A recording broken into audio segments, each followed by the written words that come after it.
Galera, tudo bem? Espero que vocês estão curtindo o canal. E hoje vamos falar um pouco diferente do que nós estamos acostumados aqui. Vamos trabalhar com o Enem, né? Vamos falar da química do Enem. Então, para vocês terem uma ideia, aqui está tabulado o que aconteceu no Enem nesses últimos anos, nesses últimos 3 anos. Então, você tem divisão aqui, como maior, né, número de questões, físico-química. Então, físico-química é sem dúvida sempre a mais importante. Seguida de geral, depois em terceiro lugar, orgânica. Aqui nós temos atomística, meio ambiente e bioquímica. Bom, em relação à primeira, né, não se esqueça que a primeira é físico-química, segunda é geral, terceira é orgânica. Então vamos lembrar sobre a físico-química. Concentrações das soluções. Enem gosta muito de pedir mol por litro, molaridade, concentração molar. É interessante dar uma revisada sobre isso daí. Também diluição, né? Mistura de soluções, converter uma concentração em outra, enfim, é bom sempre estar atento sobre concentrações. Termoquímica envolve muito cálculo de energia em relação ao tipo de combustível, ou comparando um combustível com outro, comparando qual é mais energético por grama, o hidrogênio ou o octano. Então é uma relação de estequiometria, na verdade, né? Trabalhando muitas vezes. Eletroquímica, é muito interessante você dar uma estudadinha em relação a pilhas, o que é agente oxidante, agente redutor, saber como calcular a voltagem, né? Sempre é bom estar atento a isso daí. E também, é claro, o metal de sacrifício, né? Tem um vídeo no canal que eu já falei sobre metal de sacrifício. Radioatividade está aqui em quarto lugar, mas esse ano, em 2017, nós estamos tendo a primeira meia-vida do Césio, aquele acidente de Goiânia que teve em 1987. Então, meia-vida. O que é meia-vida? Então, okay? Esse tempo que levou para que o Césio perdesse metade de suas radiações. Então, em 1987, esse ano, em 2017, a primeira meia-vida do Césio, que é de 30 anos. É interessante também saber as partículas alfa, beta e gama, tá? Sempre ficar atento sobre isso daí. Equilíbrio químico iônico, aí você tem aí deslocamento de equilíbrio como destaque, né? Le Chatelier, por exemplo, é muito bom saber concentração, temperatura, pressão, lembrando que catalisador não desloca equilíbrio, fique atento a isso daí, ok? Aqui nós temos soluções, densidade, soluções, muito próxima da outra, mas essas soluções não é de concentração, seria a parte de insaturada, saturada, quanto que eu consigo dissolver uma determinada quantidade de água em relação à temperatura, ok? Ficar atento com gráficos, muito interessante essa parte. Hidrólise de sais, se eu jogar carbonato de cálcio na água, o que faz com o pH?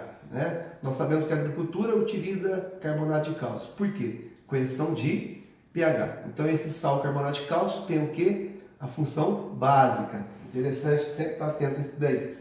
Soluções tampão, com menor intensidade, é tudo com 1,1.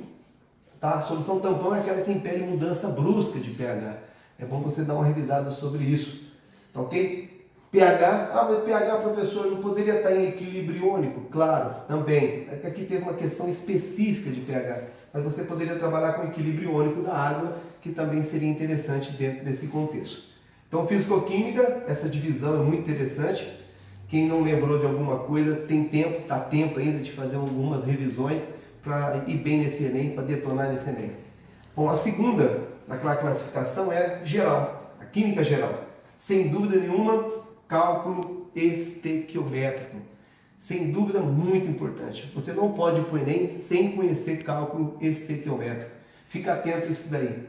Balanceamento e, claro, equacionar as reações, mas dentro de cálculo. Então, muitas vezes você tem que montar uma equação, balancear e aplicar o cálculo estequiométrico. Pô, professor, mas e que tipo? Vou dar um exemplo mais simples. Uma reação de ácido e base, formando sal e água. Coisa bem simples. Mas eu tenho que saber a nomenclatura. Então, por isso que funções inorgânicas está aqui. Se você não souber a nomenclatura de ácido, de base, como é que você vai montar a equação? Como é que você vai balancear? Quer dizer, o cálculo vai por água abaixo se você não dominar esses conceitos. Tá ok? Separação de mistura vem logo em seguida, né? E eu destaco bem sobre o tratamento de água. É interessantíssimo você conhecer as etapas do tratamento de água. Tá? O que é floculação, o que é decantação, filtração, cloração. Claro, tem alguns processos físicos, alguns processos químicos, mas é bom conhecer o tratamento no sentido geral. Oxidação, muitas vezes relacionada à pilha, à eletroquímica, é bom sempre estar atento sobre inox, ok?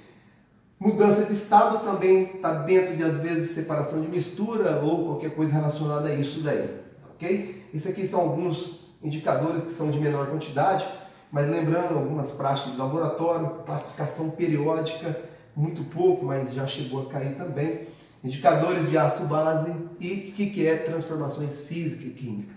Bom, em terceiro lugar, nós temos reações orgânicas, ok? Destacando dentro da orgânica. Então, a orgânica está em terceiro. Lembrando, físico-química em primeiro, geral em segundo e orgânica em terceiro, com essa divisão aqui, ok? É muito interessante que o Enem gosta daquele estilo siga o mestre. Então, ele dá um modelinho da reação e muitas vezes ele pede, claro, para você imitar aquele exemplo. É interessante saber isso. Polímero, também algumas reações de polimerização, né? Claro, dando destaque para o meio ambiente, destacando sobre esse tipo de plástico, muitas vezes, mas está dentro disso. Em menor quantidade de funções, você tem que dominar funções, tá? Embora o Enem dê um destaque maior para reações. Isomeria espacial, cadeias carbônicas, bem pouquinho, e petróleo, tá ok? Quando falo em petróleo, também relacionada à química orgânica ou relacionado aos impactos ambientais dentro desse contexto. Atomística, você fala, pô professor, mas vai cair a parte de átomo? Muito pouco, estrutura atômica, composto molecular. Muito sobre forças intermoleculares, né?